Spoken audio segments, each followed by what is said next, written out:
L'Université virtuelle du Sénégal au service de la communauté. Voilà pourquoi le club sociologie de l'ENO de Kaolack s'active pleinement dans ce rôle en organisant une journée de révision sur la littérature en général et d'ouverture de compte d'email aux futurs bacheliers, notant une forte présence des différents élèves de terminale venant de tous les lycées de Kaolack pour assister à cette journée. Monsieur Hassan Diallo, conférencier de la journée, est revenu largement sur les différents courants de la littérature. Dans cette même perspective, Ndiap Thiam, étudiant en sociologie à l'ENO de Kaolack, a apporté sa pierre à l'édifice en donnant des conseils aux candidats pour mieux préparer le bac. Pour le baccalauréat.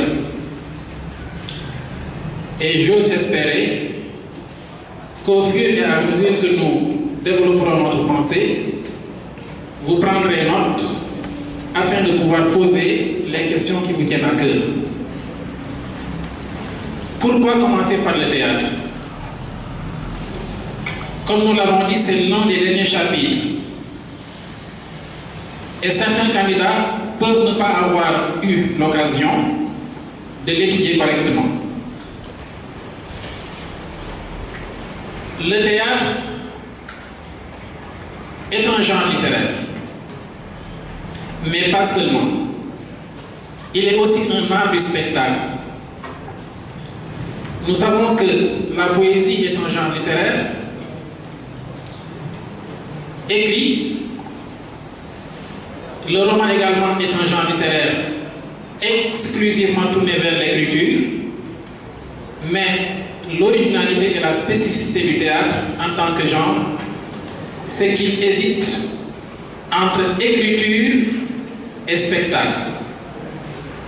Et pour le comprendre, il faut savoir comment le dramaturge conçoit sa pièce et comment le metteur en scène traduit cette pièce en spectacle devant le public. Le théâtre est né en Grèce, dans l'Antiquité. Le mot lui-même vient du mot grec théatrone, qui signifie lieu à partir duquel on observe. En Grèce antique, il y avait ce qu'on appelle le panthéon. Le panthéon grec, c'est le séjour des dieux. Les anciens Grecs adoraient plusieurs dieux. Et parmi ces dieux, il y avait Dionysos, qui était le dieu du vin, le dieu des voyageurs et des voleurs. Lui, il est voleur bien le dieu. Dionysos, qui correspond à Bacchus à Rome, avait un culte. Et lorsque les fidèles voulaient faire les rites en l'honneur de Dionysos, ils chantaient et dansaient avec des masques avec la forme d'un bouc. Et c'est à partir de là qu'on a formé le mot tragédie. Tragédie en grec, ça signifie le chant du bouc. Mais le théâtre grec était d'abord un théâtre religieux, avant de devenir un peu plus populaire par la suite. Les gens s'y rendaient avant tout pour communier ensemble, pour expier leurs péchés et pour sentir le bienfait des divinités par rapport à leurs prières et à leurs demandes. Par la suite, l'activité théâtrale s'est répandue vers la ville de Rome, et à Rome va naître la comédie. Donc, le théâtre tragique, la tragédie, est née en Grèce, et vous avez des auteurs très célèbres comme Échille, comme Plaute, qui sont de grands tragédiens grecs, mais à Rome, c'est la comédie qui va être reine.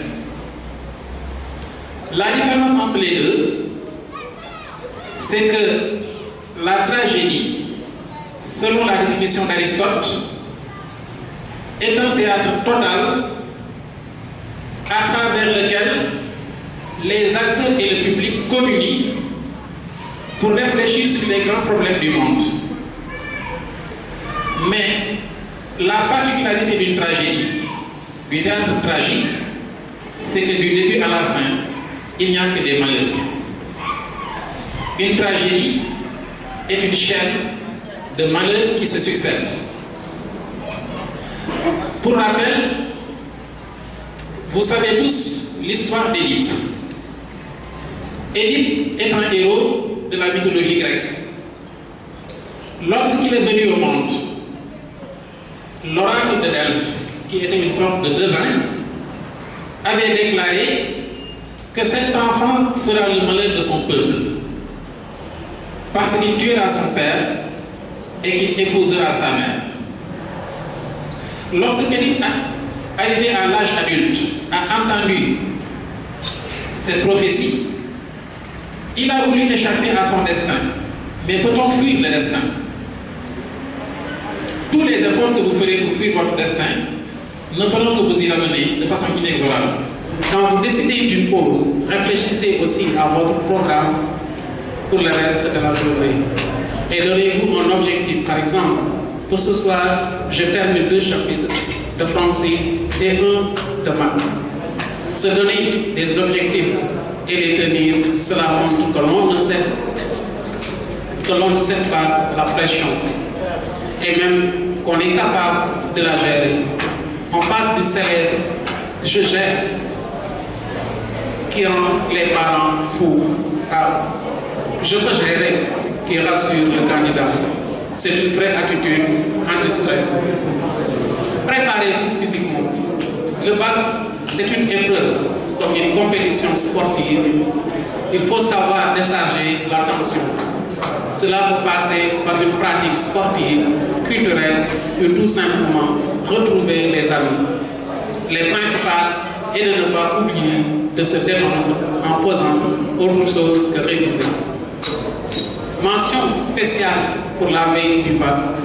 En général, on ne dort pas bien la veille du bac et c'est normal. Plus on est tendu, moins bien on dort. Il faut impérativement se détendre la veille des épreuves.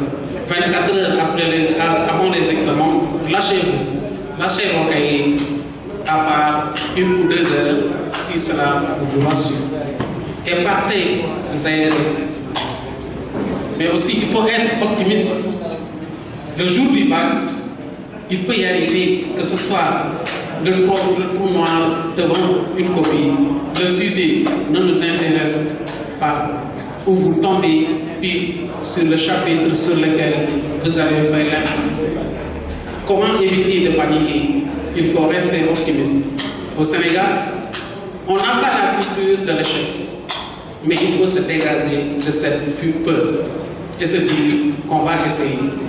L'expérience montre qu'on en sait toujours plus que ce que l'on croit. Utilisez ce qu'on appelle la visualisation positive à l'oral. Le bac, ce sont aussi des épreuves orales pour rester calme face à l'examinateur.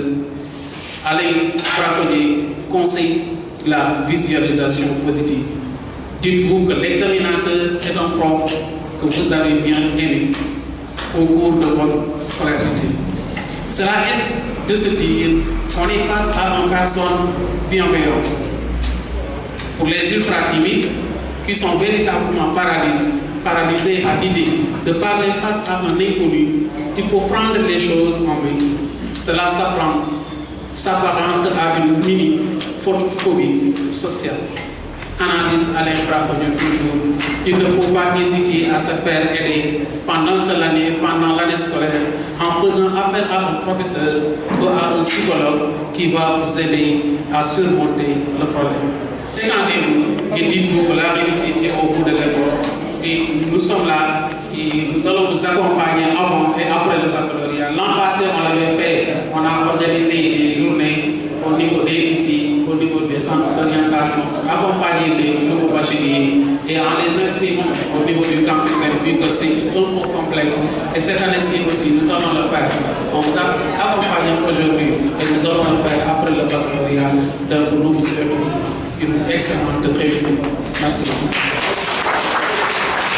Les futurs bacheliers n'ont pas cessé de remercier les étudiants de l'Université virtuelle du Sénégal qui ont organisé cette journée de révision générale et qui les ont permis de comprendre et d'avoir une nouvelle image de ce qui est l'Université virtuelle du Sénégal. Donc je trouve que c'est un acte très noble, un acte de solidarité parce qu'en tant qu'étudiant, vous avez pensé à nous et vu que aussi cette année-ci il y a eu beaucoup de perturbations avec les grèves, etc., vous êtes pensé à nous pour nous aider afin qu'on puisse acquérir de nouvelles connaissances. On est satisfait parce qu'on nous a bien accueillis et à l'accueil, bon, franchement, il y a tout ce qu'il faut.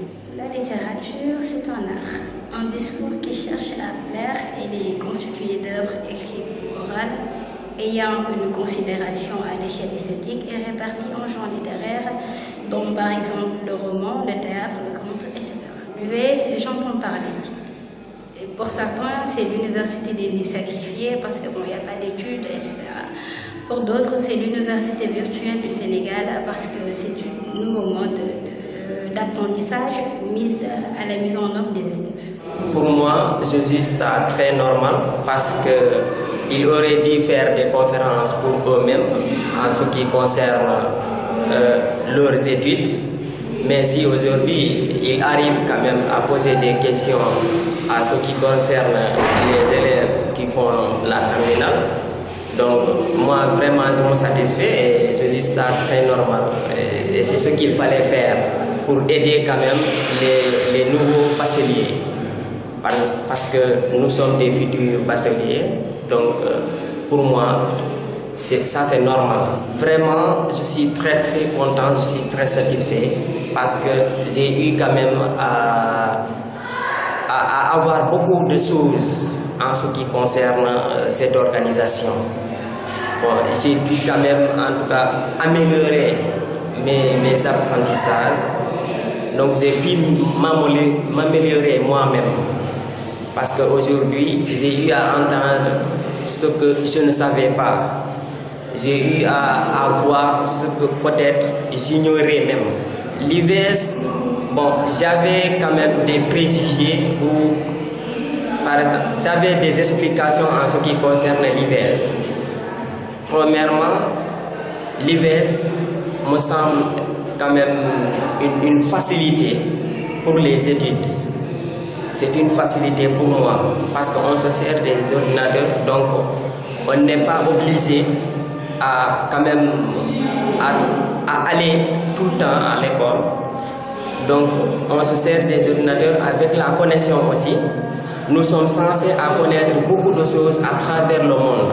Satisfaits de l'organisation et la réussite de la journée, les présidents du club sociologie et du Benno de Kaolack ont remercié largement la comité d'organisation et l'ensemble des présidents des clubs qui ont de près ou de loin participé à la réussite de cette journée. Permettez-moi de saluer mes organisateurs, puisque ce n'est pas moi de l'organiser, puisqu'il y a des gens dynamiques. Et aussi, ça m'est arrivé un jour de réfléchir sur une activité que le club sociologie doit mener. Par la suite, je me suis dit pourquoi pas d'organiser une journée de révision pour aider nos frères et sœurs qui font la terminale parce qu'ils en ont besoin. C'est pourquoi je me suis concerté avec les membres du club et par la suite ils se sont émus par l'idée et donc c'est à ce moment-là que nous parvenons à essayer de réaliser. C'était juste pour essayer. Je suis satisfait.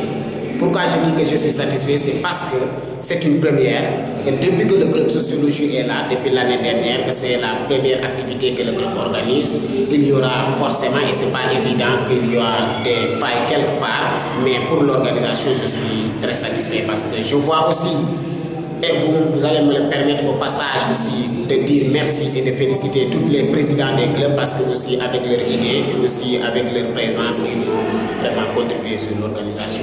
Nous sommes en train de réfléchir sur une autre activité, pourquoi pas aussi de continuer ces activités, d'aider aussi nos frères et sœurs qui font qui sont dans les classes de 3e et sur cette activité, nous sommes en train de réfléchir là-dessus. Je salue l'initiative parce que c'est une très bonne initiative.